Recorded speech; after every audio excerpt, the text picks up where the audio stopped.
He built his empire on control, on silence, on fear, but tonight, the most powerful man in the room would whisper a single word he had never said before: help.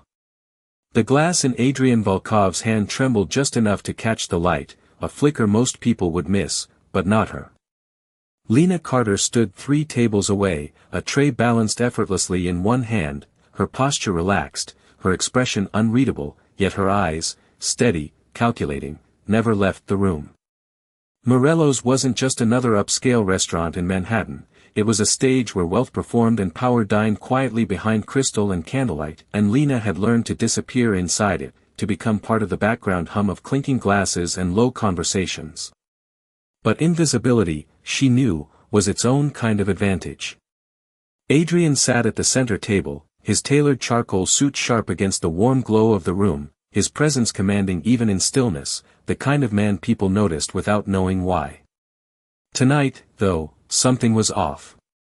It wasn't his posture or the way his fingers tapped once against the table before going still, it was the way his eyes moved, not with authority, but with calculation edged in something unfamiliar. Uncertainty. Lena shifted slightly, stepping past a couple laughing too loudly, her movements fluid, natural, but her attention locked on the details no one else cared to see.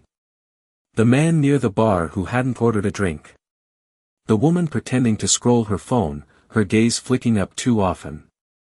The subtle alignment of chairs that created angles most people would never recognize. Patterns. Timing. Intent. She had seen it before, long before she ever carried a tray or wore a name tag. A quiet tension threaded through the air, invisible but tightening, like a string pulled just a little too far. Adrian's phone buzzed once against the table. He didn't pick it up right away. When he did, his jaw tightened, just a fraction. 3 seconds passed. Then 5. Then he exhaled slowly, controlled, but not calm. Lena moved closer, her footsteps soft against polished floors, stopping just within reach as if she were about to ask if he needed anything else. He looked up at her then, really looked, not through her like before, but at her, his eyes sharp, searching, and for the first time since he had walked into this room, he wasn't the one in control. "Help, they're coming," he murmured, his voice low enough that only she could hear, stripped of authority, stripped of command. For a heartbeat, the world didn't change. The music played on. Glasses clinked. Someone laughed too loudly at a joke that wasn't funny. But Lena didn't react the way he expected. No panic. No confusion. Just stillness. Her grip on the tray tightened slightly before she set it down with deliberate care on the nearest empty table. Then she looked at him, her gaze steady, unshaken, as if she had been waiting for this exact moment all along. "Don't move," she said quietly, her voice calm, measured, carrying a certainty that didn't belong to someone who served tables for a living. Adrian froze, not because of fear, but because something in her tone told him that whatever was about to happen, she understood it far better than he did. And in that moment, without realizing it, the balance of power in the room shifted completely.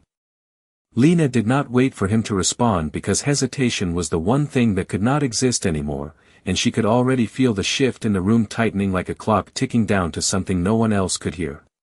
Adrian's instinct was to turn, to look, to confirm the threat he could sense closing in, but her voice stopped him before he could move again.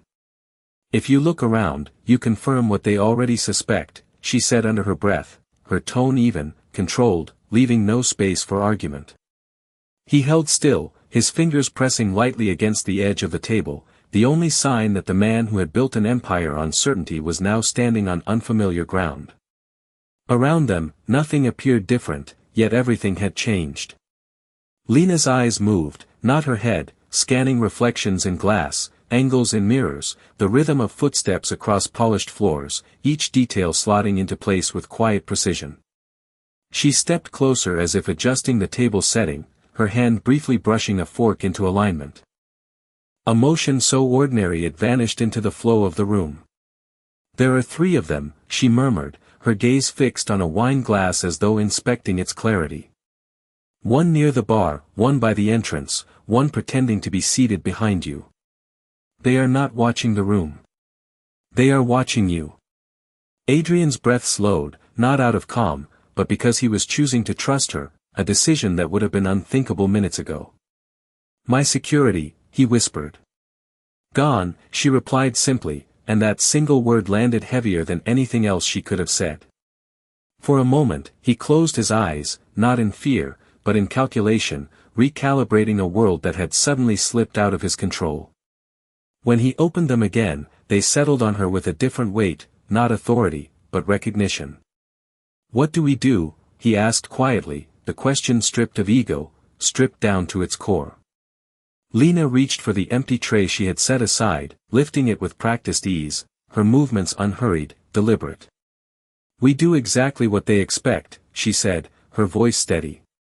Until we do not. She turned slightly, her posture shifting just enough to signal normalcy to anyone watching, and then she walked away from him, leaving him sitting there as though nothing had changed. To everyone else, she was just a waitress returning to her duties, another invisible figure moving between tables, but every step she took had purpose. She passed the couple near the window, pausing just long enough to clear a glass, her fingers tapping twice against the tray in a rhythm so subtle it blended with the sound of cutlery. She continued toward the service station, her eyes catching the reflection of the man at the bar, noting the slight tilt of his head, the way his attention sharpened for a fraction of a second. Timing. Distance. Reaction. She turned back toward Adrian's table, her expression calm, almost bored, as if the night were unfolding exactly as expected. When she reached him again, she did not look at him directly. In 30 seconds, she said softly, placing a fresh glass in front of him, you are going to stand up and complain about the service. Adrian almost reacted. The idea absurd in any other moment, but something in her tone stopped him. Loud enough that everyone hears, she continued, adjusting the napkin beside his plate. You will make it real. You will make it convincing. And when you do, they will hesitate. He stared at her, searching for doubt, for uncertainty, but there was none. Only clarity. Only control. And then, he asked. Lena's hand paused for just a fraction of a second before she straightened, her gaze finally meeting his. And then, she said quietly, you follow me, and you do not stop, no matter what you think you see. Adrian waited, every second stretching longer than it should, the quiet clink of glasses and low hum of conversation pressing against his ears as if the entire room were unaware that something irreversible was about to happen, and then, exactly as she said, he moved. The chair scraped just slightly against the polished floor as he stood, the sound cutting through the atmosphere with a sharpness that turned heads nearby, and when he spoke, his voice carried across the table with a force that did not match the calm he had worn minutes before. Is this how you treat your guests? He demanded, loud enough to draw attention, his tone edged with frustration that felt real because, in that moment, it was. Conversation slowed. A couple at the next table paused mid-sentence. The man at the bar glanced over, just for a second longer than before. I have been sitting here for 10 minutes, Adrian continued, his voice rising just enough to ripple outward, and not a single person has managed to get a simple order right. It was not entirely true, but truth did not matter now. Conviction did. Lena appeared at his side almost instantly, her expression composed, her posture slightly apologetic in a way that fit perfectly into the scene he was creating. I am so sorry, sir, she said clearly, her voice carrying just enough for others to hear, her tone respectful but firm, grounding the moment in something believable. She did not look at him directly, but her presence anchored the performance, making it seamless, making it real. Let me fix this immediately. Adrian let out a breath, sharp. Controlled, as if deciding whether to continue the argument, then shook his head with visible irritation. No, he said, loud enough for those closest to catch every word. This is unacceptable. Around them, attention gathered, subtle but undeniable, a shift in focus that spread outward like a ripple in water. And in that ripple, something else changed. The man at the bar straightened slightly, his attention sharpening. The woman with the phone paused her scrolling. The figure seated behind Adrian adjusted in their chair. Not panic. Not reaction. Just hesitation. Exactly as Lena had said. She stepped slightly to the side, gesturing toward the back of the restaurant with a quiet, controlled motion. "Please, sir," she said, lowering her voice just enough that only he could hear the change in tone beneath the performance. "This way." Adrian did not question it. He moved. One step, then another, his pace measured, deliberate, his expression still carrying the remnants of frustration for anyone watching. Lena walked just ahead of him, guiding without appearing to guide, her path weaving naturally between tables, past servers, through the narrow space that led toward the service corridor. Every movement was calculated, every second accounted for. Behind them, the room resumed its rhythm, but not completely. The attention they had drawn did not disappear. It followed, subtle, watchful, as if something unseen had shifted and could not quite settle back into place. As they reached the edge of the dining area, Lena slowed for just a fraction of a second, her hand brushing against the edge of a service cart, adjusting its position by an inch, a movement so small it meant nothing to anyone else, but everything to her. "Do not look back," she murmured, her voice barely audible, her eyes forward. Adrian felt the instinct rise again, the need to confirm, to control, but he forced it down. He followed. They stepped into the corridor, the lighting dimmer, the sounds of the dining room fading just enough to create a different kind of silence, one that carried weight instead of comfort.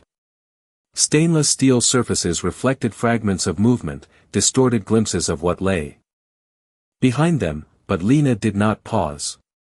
She moved with purpose, turning left, then right, her pace steady, her breathing even. Adrian stayed close, every step aligning with hers, trusting a stranger in a way he had never trusted anyone before. Then, without warning, she stopped. Not abruptly, but with intention, her body stilling as if she had reached a point only she could see. Adrian halted behind her, his pulse steady but alert, waiting. For a moment, neither of them spoke. The corridor hummed quietly, the distant sounds of the restaurant filtering through like echoes from another world. Then Lena turned her head just slightly, her voice calm, almost too calm. "They changed their timing," she said softly. "Which means they know you moved." Adrian felt the weight of her words settle in before the meaning fully formed, a quiet shift from controlled escape to something far more dangerous, and for the first time since he had stood up from that table, the situation slipped beyond even the illusion of predictability. "How?" he asked, his voice low, not panicked, but sharpened by the realization that whoever was watching them was not just reacting, but adapting. Lena did not answer immediately, her eyes scanning the reflective surfaces along the corridor, the stainless steel panels catching fragmented movements, distorted shapes that told a story if you knew how to read them. She stepped forward again, slower now, her pace adjusted with intention rather than urgency.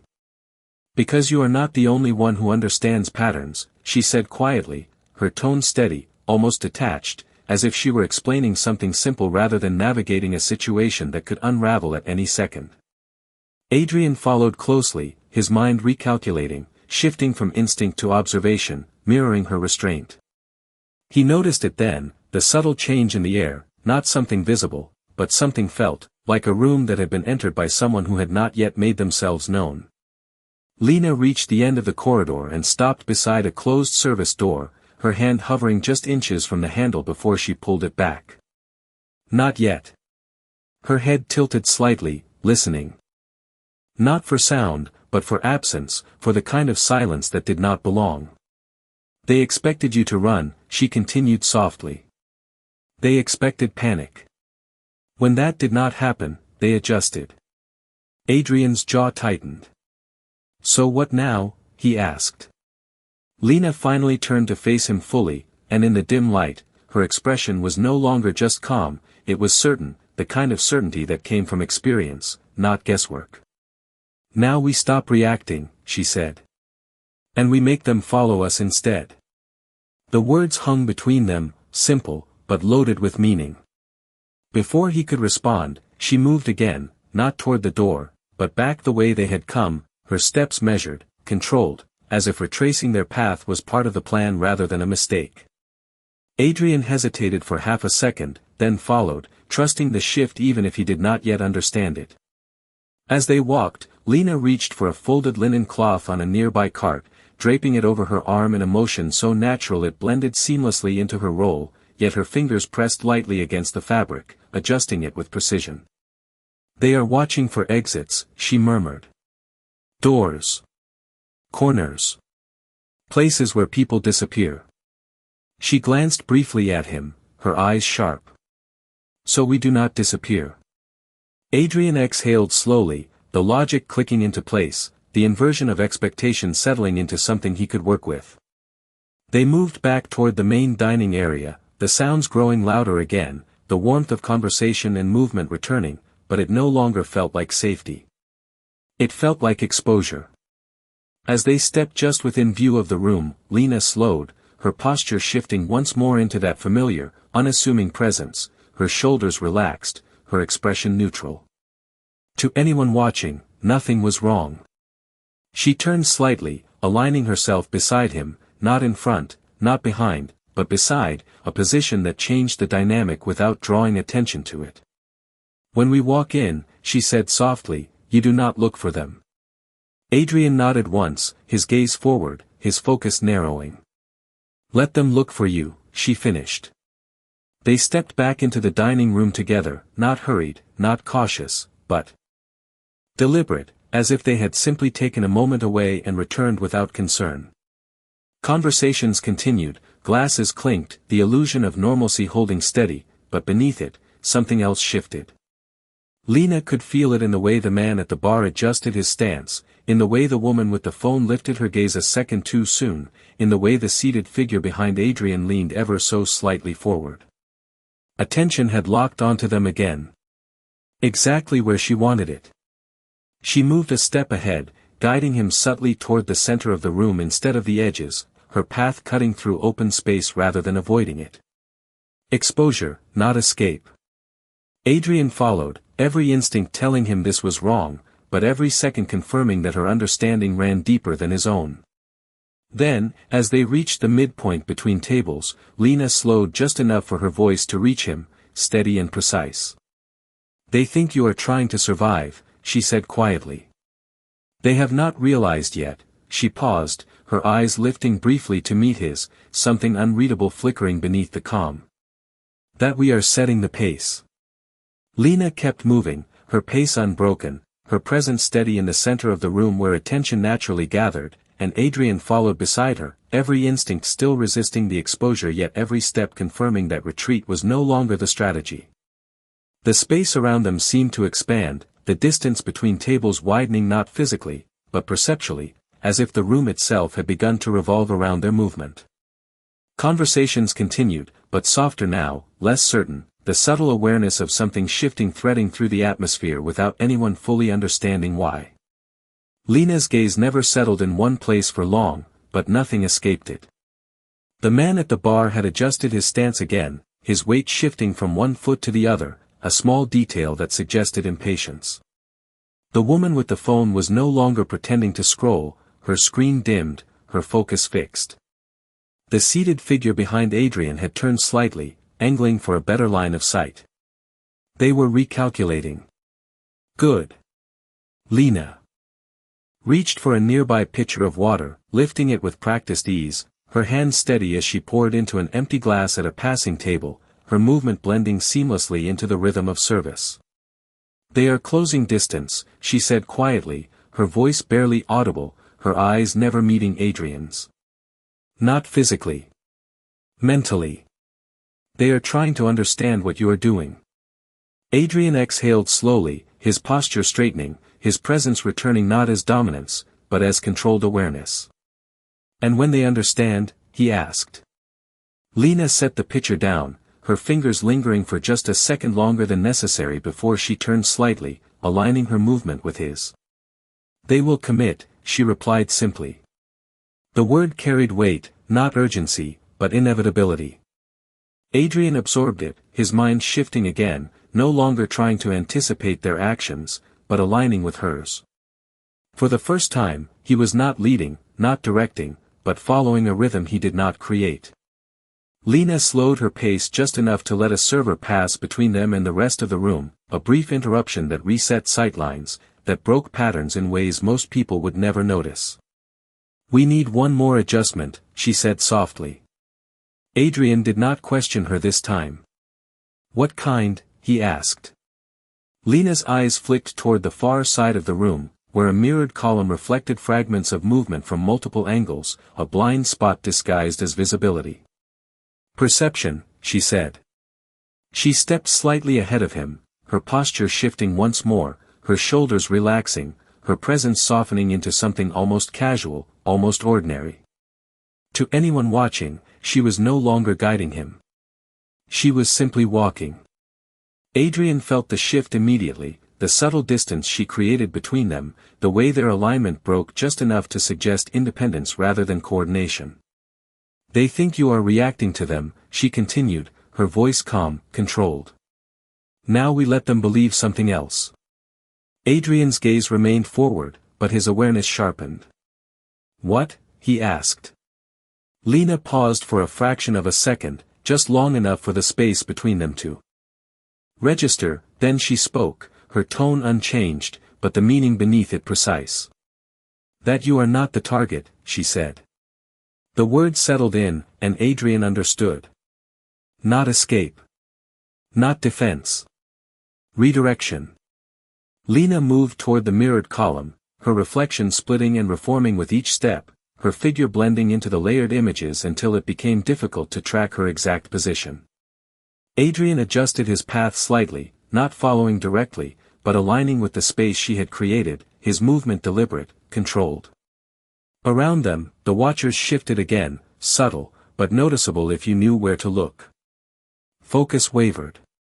Angles changed. The pattern fractured.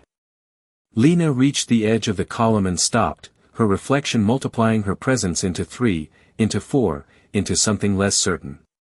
She did not turn, but her voice carried just enough for Adrian to hear. "Now they have to decide," she said quietly. "Follow you, or follow me." Adrian felt the weight of that choice ripple through the room, unseen but undeniable. And in that moment, for the first time since this began, he realized something that had not been clear before. She was not just reacting to the situation.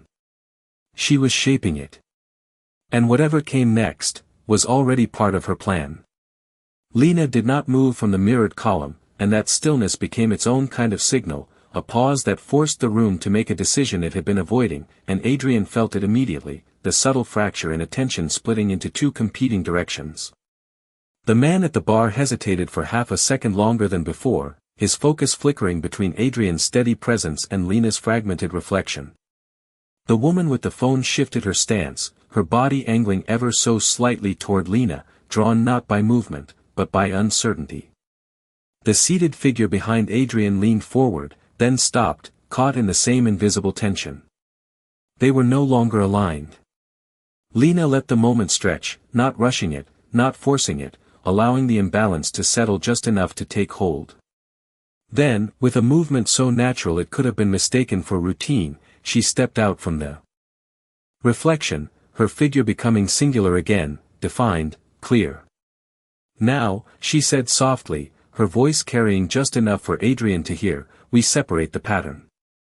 Adrian did not hesitate. He shifted his weight and took a step to the right, his path cutting toward the far end of the dining room, away from her, away from the column, his pace measured, controlled, as if he had made a decision entirely on his own. Lena moved in the opposite direction, her steps smooth, unhurried, her tray balanced lightly in her hand, her role reasserted with effortless precision. To anyone watching, they were no longer connected.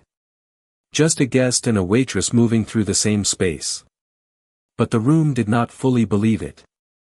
The watchers adjusted again, their attention forced to split, their certainty slipping just enough to create hesitation. Adrian felt it in the air behind him, the absence of immediate pursuit, the delay that meant they were thinking instead of acting. That delay was everything. Lena reached the edge of the service station and paused, her hand resting briefly on the counter as she picked up a folded receipt pad, her fingers moving with quiet purpose. She did not look back, but she did not need to. She could feel where they were now, not by sight, but by the way the room responded to them, the subtle shifts in movement, the way conversations dipped and rose unevenly. "They are choosing," she murmured, her voice barely audible, meant only for herself, yet carrying the weight of confirmation. Adrian continued forward, his path leading him toward the exit that most people would expect him to take, the wide glass doors at the front of the restaurant, visible, obvious, predictable. He knew it was a risk, but he also knew it was exactly what Lena wanted. Predictability could be shaped. Assumptions could be used. As he neared the doors, he slowed slightly, not stopping, just enough to suggest hesitation, to reinforce the illusion that he was following instinct rather than design. Behind him, the man at the bar finally moved, not quickly, not aggressively, but with intent, his path angling toward Adrian's trajectory. The woman with the phone followed a step later. Her timing just slightly off, her coordination no longer precise. The third figure remained seated for a moment longer, then rose, their movement delayed, their alignment broken. Lena watched it all unfold without turning, her focus fixed on the small details that confirmed what she already knew. They had chosen him. Good. She set the receipt pad down and adjusted the position of a nearby tray, shifting it just enough to create a narrow obstruction along the path Adrian had taken, a subtle change that would not stop anyone, but would slow them, alter their timing by seconds that mattered.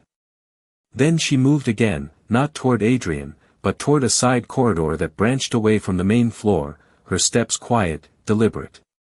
"You always follow the obvious path," she whispered under her breath, her tone calm, almost reflective. "Until the obvious becomes the trap." Adrian reached the doors, his hand hovering just inches from the handle, his reflection staring back at him through the glass, composed, controlled, exactly what they expected to see. But behind that reflection, something else shifted. A delay. A misalignment. A hesitation that had not been there before. And in that hesitation, Lena's plan moved into its next phase. Adrian did not open the door, his hand hovering inches from the handle, suspended between action and restraint as something behind him shifted, not louder, not faster, but sharper, like attention locking into place. The reflection in the glass was enough, the man from the bar closer now with controlled intent, the woman with the phone angling her path to cut space instead of follow, the third figure lingering behind in a position that quietly sealed distance, coordinated, but not perfectly, and that flaw was new. Adrian exhaled, lowering his hand, his posture easing as if reconsidering on instinct, a gesture that looked like hesitation to others but to Lena meant alignment. Across the room, Lena moved through the side corridor, her steps quiet, her rhythm unbroken because rhythm created patterns and patterns could be read, pausing only to adjust a folded linen by a fraction, catching Adrian's reflection in polished metal, enough to confirm, he stepped away from the door, the watchers shifted out of sync, stretched thin by the fracture she had created. She lifted a tray, placed 2 glasses, and returned without urgency, blending seamlessly back into the room. Adrian curved inward, composed, no longer heading toward an exit but appearing to reconsider it, and the watchers adjusted again, but slower now, their timing widening. The man hesitated, recalculating. The woman delayed before redirecting, the third shifted too far, leaving a gap. No one else could see, but Adrian felt. Lena re-entered from the opposite side, invisible in plain sight, her eyes briefly meeting his reflection, not a signal, just confirmation, and he understood, slowing just enough to widen the distance before shifting direction again. No destination, just movement. Lena mirrored him at a distance, creating a second focal point, splitting attention once more, and the watchers faltered. The man stepped then stopped, the woman turned then hesitated, the third froze entirely, none certain anymore. Lena set the tray down, her gaze sweeping once, precise and calm, confirming the shift she had built from the start, the pattern no longer theirs but hers. "Now they follow confusion," she murmured, and Adrian felt it, not fear, not danger, but control returning, not to him, but through him. As the room held its breath and the roles that once defined everything quietly disappeared, Lena felt the shift settle fully into place, not as tension anymore, but as imbalance. And imbalance was where control lived, because people who lost certainty began to reveal their intentions in small, unguarded ways. She moved again, not toward Adrian, not toward the watchers, but along a path that cut diagonally across the room, her steps light, her posture unchanged, her presence still that of a waitress carrying out routine tasks. But nothing about her movement was routine. Each step altered sightlines, each pause redirected attention, each subtle adjustment widened the fracture she had created. Adrian mirrored that principle without fully realizing it, his movement no longer guided by instinct, but by observation, his pace neither fast nor slow, his direction shifting just enough to avoid becoming predictable again. He passed a table near the center, nodding once at a guest who looked up, the gesture casual, unremarkable, yet it grounded him within the environment, making him part of the normal flow rather than separate from it. Behind him, the watchers struggled to re-establish alignment. The man from the bar had stopped entirely now, his gaze scanning, recalculating, trying to identify a pattern that no longer existed. The woman with the phone moved forward, then hesitated, her timing slipping further out of sync. The third figure lingered near the edge of the room, no longer advancing, no longer certain. They were no longer operating as a unit. Lena reached another service station and picked up a small notepad, flipping it open as if checking an order, her eyes lowering briefly, not to avoid attention, but to reset it. When she looked up again, her gaze swept across the room in a single, fluid motion, confirming what she already knew. They had lost the rhythm. "This is where they make a mistake," she murmured softly, her voice barely audible, yet steady with certainty. Adrian slowed his pace again, stopping near a table where a couple was quietly finishing their meal, his presence blending into the environment so seamlessly that, for a moment, he looked like any other guest waiting for service. But his awareness remained sharp, tuned not to the obvious, but to the subtle shifts Lena had taught him to see. He noticed the man from the bar take a step, then stop again. He noticed the woman glance toward Lena instead of him. He noticed the third figure turn slightly away, breaking the triangle they had formed earlier. It was small. But it was enough. Lena closed the notepad and set it down, her hand lingering for a fraction of a second before she moved again, this time directly toward Adrian, her path intersecting his without urgency, without hesitation. To anyone watching, it was nothing more than a waitress approaching a guest. But to Adrian, it was the signal he had been waiting for. She stopped beside him, her posture relaxed, her expression neutral, her voice low and steady as she spoke without looking at him. "They cannot track both of us anymore," she said quietly. Adrian kept his gaze forward, his expression unchanged, but his attention sharpened instantly. "So what happens now?" he asked. Lena allowed a brief pause, just long enough for the weight of the moment to settle, then she answered, her tone calm, but carrying something deeper beneath it. "Now they reveal who they really are," she said. As if on cue, the man from the bar finally committed to movement, stepping forward with more certainty than before, but now alone, without the subtle coordination that had defined him earlier. The woman followed a second too late. The third figure remained where they were, no longer part of the same action. The fracture had become separation. Lena took a slow breath, her eyes lifting slightly, her focus narrowing as she watched the shift unfold. "They are not working together anymore," she murmured. Adrian felt it too, the change in the air, the loss of unified intent, the breakdown of whatever structure had guided them before. And in that moment, he understood something that had not been clear at the start. This was never about outrunning them. It was about making them fall apart. Lena stepped forward, her movement calm, deliberate, placing herself just slightly ahead of Adrian once more, not to lead, but to position. "Stay where you are," she said softly. "Let them come to you." Adrian did not move. And as the distance between him and the approaching figure closed, the room seemed to quiet in a way that no one could explain, as if something unseen had reached its final point of tension, waiting for the moment it would finally break. The distance between Adrian and the approaching man closed slowly, not with urgency but with a deliberate confidence that clashed with the fractured rhythm of the room, and that was the first sign everything had already changed. Adrian remained still, posture steady, gaze forward as Lena had instructed, but now his stillness was control. The man advanced with measured steps, yet something subtle faltered, a hesitation in his shoulders, a break in timing. He was no longer part of a coordinated plan, he was alone. Lena stood just ahead, nearly invisible, her body angled, her eyes sharp, tracking every detail. Behind them, the woman with the phone slowed, uncertain, while the third figure lingered at the edge, detached.